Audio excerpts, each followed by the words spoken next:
Continue, of course, discussing this, and with the world today commemorating the International Nelson Mandela Day, honoring this global icon's contribution to social justice and the fight against apartheid. However, there's a school of thought that questions what it deems Mandela's failures, citing socio-economic inequalities that still persist in South Africa. Well, to further discuss some of these, we're joined now via Skype by Professor Robert Schrire from the University of Cape Town's Political Studies. Prof, good afternoon. And thank you very much for your time. I know you didn't have an opportunity.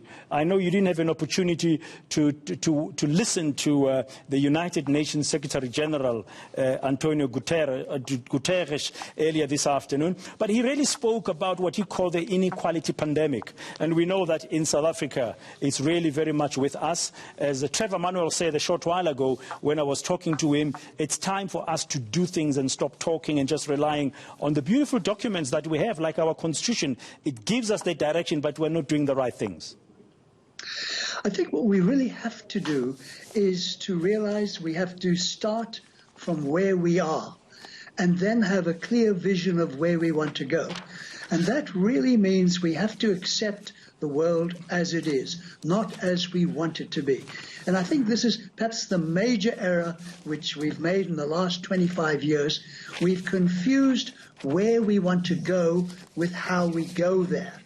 And the reality is we've got to work with the self-interest, the greed, the selfishness of most people, the limitations of government institutions.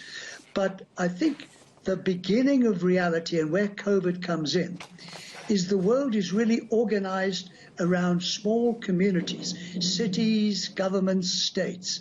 And what the virus has shown is that there are no islands in this world we live in. It's actually one interdependent world. If Africa doesn't get the virus under control, it means that the rest of the world will be exposed to pandemics.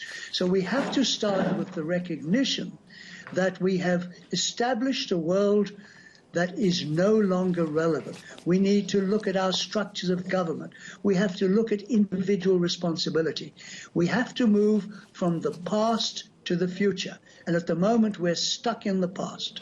Basically, we need to refashion a new social world order. Well, the problem, of course, is self-interest. And we have to, I think, appeal to enlightened self-interest. And I think this was one of Madiba's great contributions. He wasn't a utopian. He recognized you have to work with the world that you live in. And you were commenting earlier, or many people have criticized Mandela for not having brought about a fundamental change. But President Mandela had to work with a government of national unity, world recessions. So we have to, I think, work out where we want to go, and we don't know. And if you look at all the criticisms, let's just take the basics. The critical problem in South Africa, poverty, inequality, unemployment. All agreed on that. There is absolutely no roadmap that we all agree upon how we get out of the system.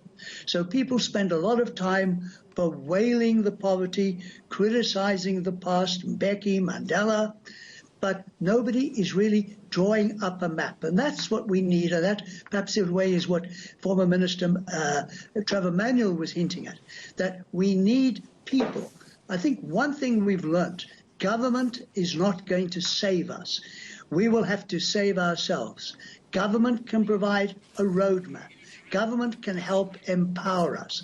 But ultimately, it's people, organizations, communities that are going to get us out of the cul-de-sac that we're in.